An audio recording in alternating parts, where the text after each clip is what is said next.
Welcome back to my channel. We're going to be doing top 10 abandoned mansions all across the world.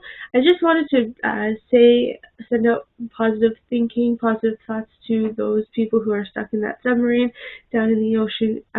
They were trying to visit the Titanic. If you're not sure of the Titanic, it sunk back in 1911, and and you can go and visit, but for a hefty cost. These multimillionaires took a submarine down there, costing them $250,000, only to go missing. So I do hope they do come back safe and sound.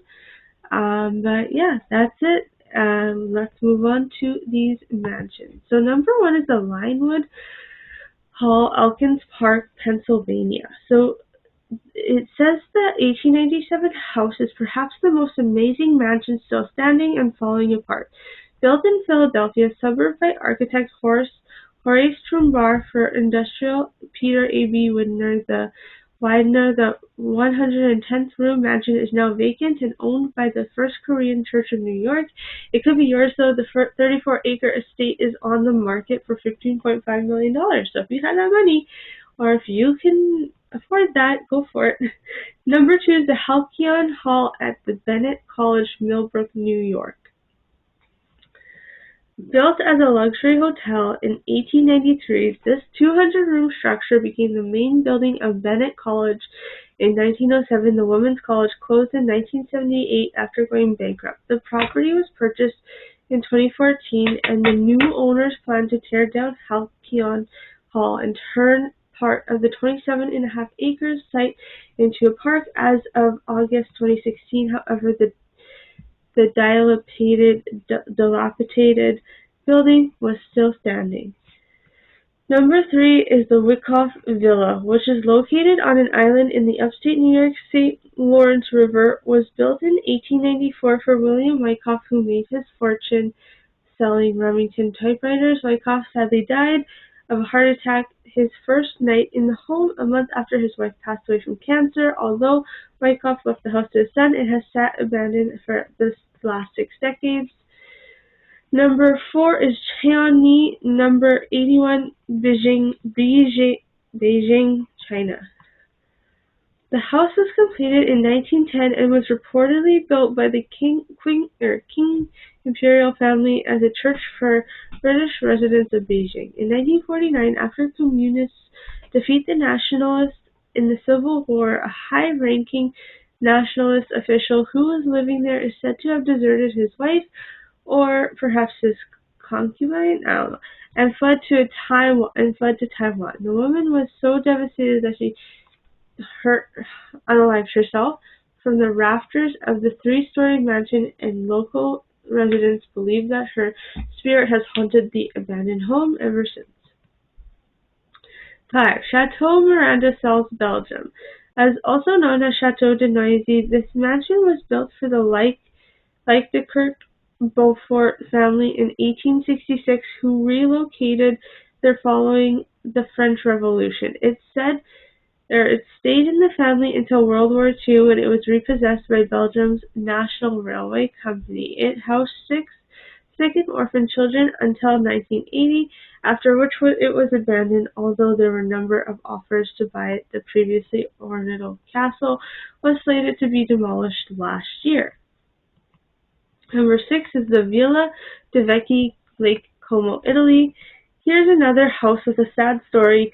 Count Felix Diveki commissioned architect Alessandro Sidoli to construct a family home from his in the mountains above Lake Como. In the 19th century, Sidoli died a year before he completed the project, and after it was completed and Diveki and his family moved in, the nobleman came home one day to find his murdered and his daughter missing. He committed suicide after fruitlessly searching for his daughter, and the mansion passed to his brother, but has been abandoned for decades now.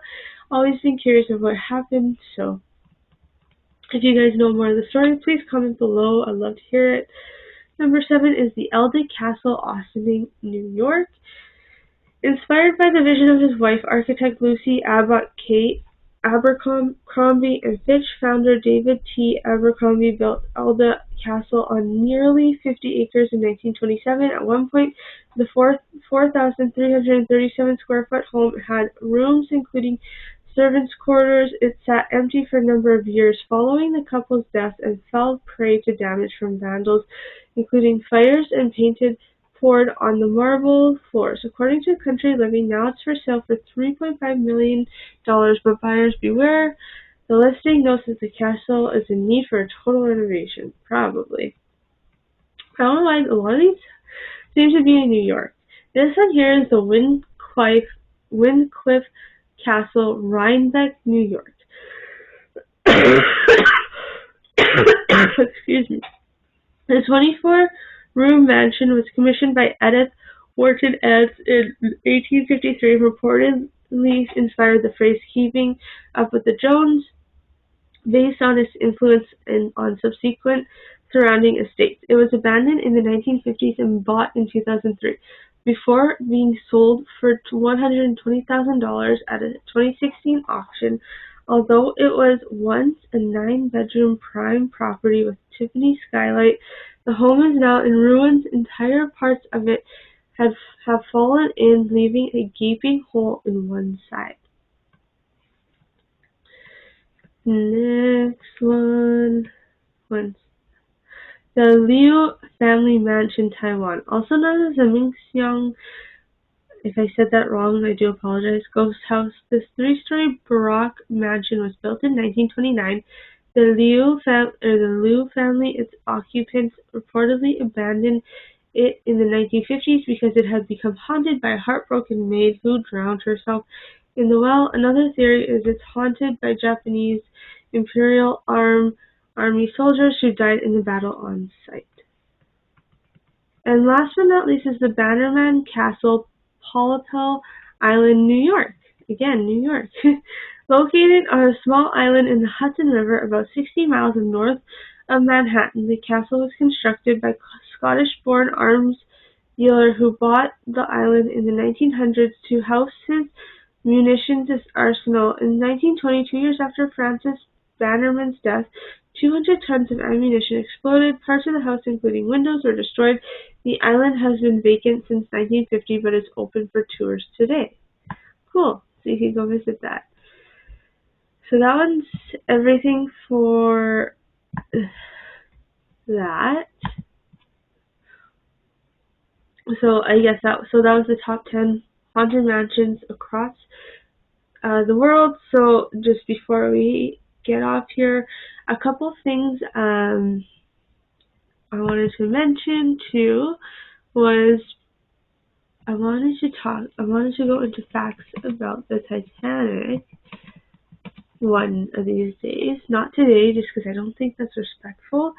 I don't want to talk about it right now, just because I hope those people will come home safe and sound. I do feel bad that had happened. Sadly, you don't expect that to happen to you. However, I'm curious to know why they did it in the first place, thinking it was safe. Like, do they do test runs? Is this a normal tour that only people who have that money to spend can do it? Because it seems like it's risky, right? I've heard it's a risky tour, so I'm curious to know what your guys' thoughts are. But yeah, let's hope and pray that they come home safe. Anyways, you guys have a great rest of your night, great evening. Let me know in the comments below if you've ever explored these abandoned mansions, or anything like that, because I would love to get some feedback, because one day I would love to explore these. 100% involves traveling, my dream traveling. I love to travel. So that is it. Again, sorry guys, I keep rambling on. I tend to do such a thing.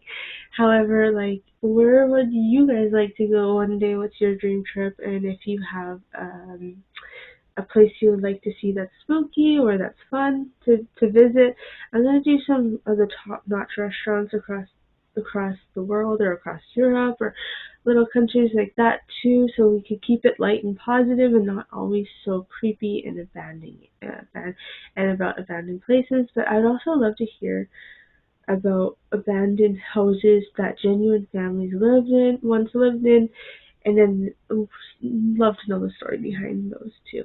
Anyways, you guys have a great rest of your evening. Good night. And keep smiling, keep shining. Have an awesome evening. Bye now.